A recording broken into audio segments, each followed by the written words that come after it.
అందరికీ వందనాలండి. ఈరోజు దేవుని వాగ్దానము యోహాను సువార్త 8వ అధ్యాయం 29వ వచనం.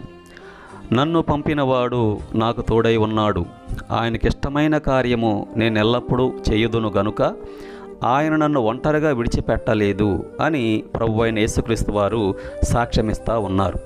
మరి మనము కూడా ఒంటరిగా ఉండకుండా దేవునితో కూడా ఉండాలంటే, దేవుడు మనతో ఉండాలంటే ఏం చేయాలి?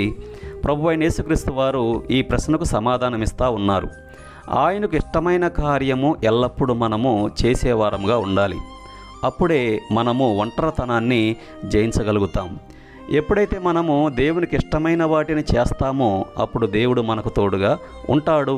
మనము అనేక రకాల భయాలను కూడా జయించగలుగుతాం. ఆనాడు యాకోబు ఒంటరిగా బయలుదేరాడు. ఆదికాండం 28వ అధ్యాయంలో చదవండి. ఆనాడు యాకోబు ఒంటరిగా బయలుదేరాడు. ఎవరో కూడా నాకు సహాయకులు లేరని అతడు అనుకున్నాడు. అయితే దేవుడు తానే మంచి దర్శనాన్ని యాకోబుకి ఇచ్చాడు. ఆకాశమును అంటి ఉన్న నిచ్చెనను చూపించాడు. అందులో దేవదూతలు ఎక్కుచూ దిగుచూ ఉన్నారు. అవును, మహిమగల ప్రసన్నత, దూతలు తోడుగా ఉండుటను గురించిన దర్శనం యాకోబును మరింతగా బలపరిచినట్లుగా ఆదికాండం 28:12లో మనం చదవగలం. యెరూషలేము నుండి యెరికోకు దిగి వెళ్ళుచున్న బాటసారి దొంగల చేతిలో పడ్డాడు. అవును, అనేకులు ఒంటరిగా ప్రయాణం చేయటానికి తెగిస్తూ ఉంటారు. ఆత్మీయ జీవితంలో జారిపోవటను ఎన్నుకుంటూ ఉన్నారు. ఇది చాలా ప్రమాదం.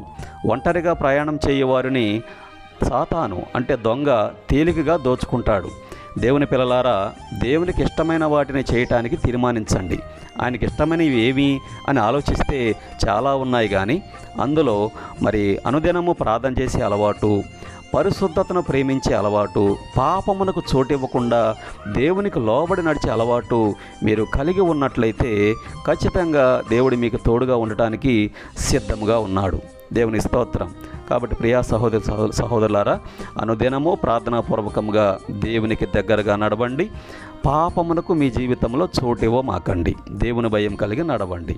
అందరికీ వందనాలు. ఆమేన్.